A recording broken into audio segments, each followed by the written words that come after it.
Hari ini gue mau membahas mengenai kesehatan mental, guys. Jadi di channel ini kan selain ngurusin pajak, accounting, bisnis, gue juga sedikit membahas mengenai relationship dan juga mengenai kehidupan lah gitu. Nah, ini kisah tentang Simone Biles. Ini lagi ramai banget, guys, di dunia dibahas kisah tentang Simone Biles. Dia pesenam AS yang mundur dari Olimpiade Tokyo demi kesehatan mental. Oke, jadi dia tuh kisahnya tuh dia mundur di akhir-akhir di putaran final gitu ya. Gitu. Oke, kita coba baca beritanya ya guys. Ini dari kompas.com dan ini ramai sekali beritanya, ramai sekali berapa hari ini. Gua sempat baca, cuman gue nggak terlalu perhatiin sampai hari ini banyak sekali orang bikin video tentang ini. Gue juga pengen bikin video karena gue berpikir mungkin ini penting buat beberapa orang gitu ya. Pesenam Amerika Serikat, Simone Biles, mendapatkan beragam dukungan atas keputusannya untuk mundur dari babak final beregu putri, babak final ya, dan final individual all around putri Olimpiade Tokyo 2021 kali. Simone Biles yang kini berusia 24 tahun guys, 24 tahun ya, mundur karena merasa kesehatan mentalnya dalam kondisi tidak baik. Oke. Dia bermula setelah dia mendapatkan skor 13.766, skor lompatan terendah Biles di Olimpiade. Jadi dia punya skor ini yang paling rendah gitu. Karena sebelumnya dia sudah dapat emas dan dia diekspektasi untuk dapat emas lagi sekarang gitu. Dan sekarang dia mendapatkan skor lompatan yang terendah. Ketika rotasi pertama dalam final beregu putri gitu. Oke. Simone Biles kemudian langsung meninggalkan arena dan mengatakan dirinya tak bisa melanjutkan kompetisi karena situasi stres luar biasa. Oke. Ini membuat Biles melepaskan kesempatan untuk meraih medali emas kelimanya pada ajang Olimpiade. Jadi dia sudah pernah dapat emas 4 kali di Olimpiade sebelumnya.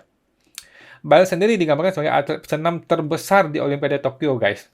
Karena dia berusia 24 tahun dan dia pesenam yang luar biasa, dapat emas. Jadi salah satu atlet senam terbesar di Olimpiade Tokyo dan salah satu atlet terhebat sepanjang olahraga senam. Oke, salah satu yang terhebat sepanjang olahraga senam, guys. Dia telah memenangkan 6 medali pada Olimpiade pertamanya di Rio tahun 2016, 5 tahun yang lalu ya. Termasuk 4 emas.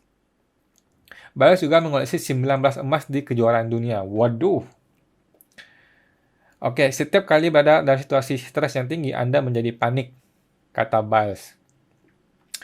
Saya harus fokus pada kesehatan mental saya dan tidak membahayakan kesehatan dan kesejahteraan saya. Oke, sungguh menyebalkan ketika Anda bertarung dengan kepala Anda sendiri. Adapun wakil Rusia yang akhirnya menang. Oke, ini kita lewatin aja. USA Gymnastics memahami dan menghargai kondisi yang dialaminya. Oke.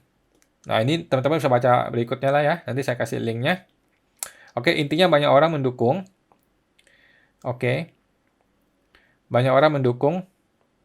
Oke. Jadi yang mau gue bahas begini, guys. Ternyata di internet yang menolak dia tuh banyak sekali, guys. Yang marah-marah tuh banyak sekali, guys. Ada orang yang bilang gini nih, sorry Simone Biles, tapi tindakan lu tuh bukan heroik gitu loh. Tindakan lu tuh bukanlah heroik dan lu bukan lagi main-main nih.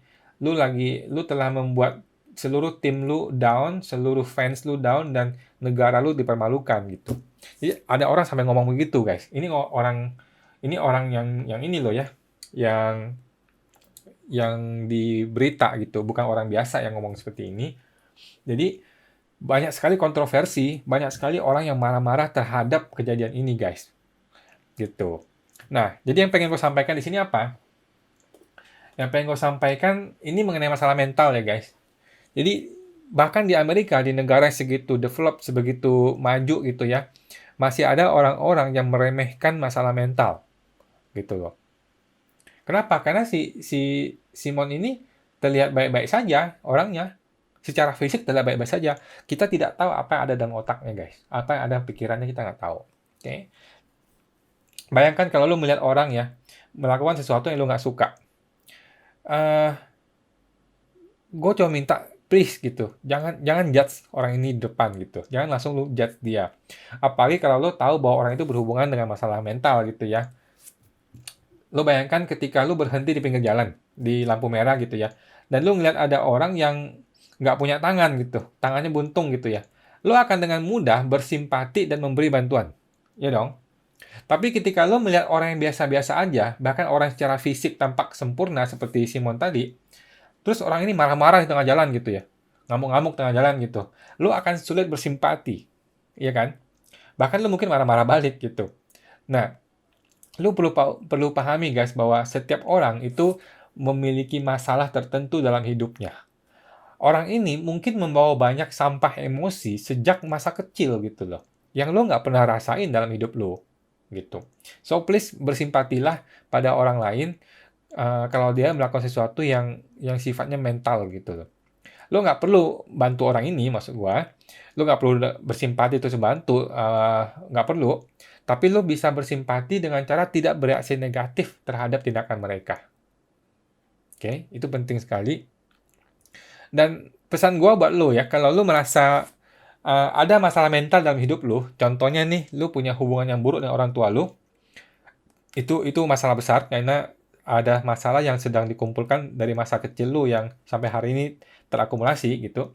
Atau lo pernah mengalami shock berat dalam hidup lo seperti kehilangan orang yang sangat lo sayangi, atau lo pernah mengalami kecelakaan berat gitu ya, atau lo tidak bisa mengendalikan emosi lo, atau lo memiliki cenderung untuk menyakiti diri sendiri atau orang lain, atau hal-hal lain yang berhubungan dengan sikap mental, gue menyarankan lo bersimpatilah pada diri lo sendiri. Oke, lo mesti paham bahwa lo tidak gila. Oke, lo bukanlah orang yang terkutuk gitu ya, bukan. Sakit mental itu adalah sakit yang biasa-biasa saja guys. Ini sama seperti sakit fisik biasa. Oke, sakit mental itu bisa disembuhkan dengan metode yang tepat gitu ya. Lo tinggal cari di Google lah. Di sana tuh ada banyak psikolog, ada banyak psikiater, atau hipnoterapis yang bisa bantuin lo. Oke, website psikolog ya, itu ada banyak seperti 1persen.net gitu. Nah, itu bisa bantuin lo. Di aplikasi-aplikasi seperti Halodoc juga udah banyak psikolog di situ. Lo bisa dapatin bantuan dari mereka itu semua. Oke, gue sendiri, gue melatih orang untuk menjadi pengusaha, konsultan pajak gitu ya, atau accounting gitu ya. Tapi kalau gue melihat orang ini punya sakit mental, atau ada ciri-cirinya, gue akan bersimpati, dan gue akan menyarankan dia untuk menyembuhkan terlebih dahulu sakit itu, gitu guys. Kenapa? Karena sakit mental lo itu sama seperti sakit fisik lo, gitu. Jangan diremehkan guys. Kalau sakit fisik seperti infeksi, lo biarin, dia akan bertambah infeksinya kan, lo mesti sembuhkan dulu. Oke, jadi lu perlu sembuhin dulu masalah mental lu, barulah lu bisa kembali bekerja dan berbisnis dengan normal. Seperti itu, guys. Gitu. Jadi, kita belajar dari kasus Simon ini. Kita belajar banyak dari kasusnya Simone Biles ini bahwa tidak mudah bersimpati pada orang ketika lu melihat dengan mata. Gitu. Tidak mudah bersimpati ketika lu melihat orang-orang itu terlihat baik-baik saja secara fisik gitu loh. Tapi karena kita udah paham, kita mesti lebih bersimpati pada orang lain ketika dia menunjukkan gejala-gejala emosional atau gejala-gejala sakit mental, kita mesti paham bahwa, oh, dia ada sakitnya, gitu. Oke, dia ada sakitnya dan dia perlu menyembuhkan dirinya sendiri, gitu. Oke, dan lu jangan marah, jangan bereaksi negatif terhadap perilaku orang lain ini, gitu guys. Oke, itu ya teman-teman. Mudah-mudahan video ini bisa membantu ya. Kalau lu merasa perlu bantuan, lu tahu di mana mesti hubungin, di Google banyak, lu bisa hubungin dimanapun. Oke, terima kasih.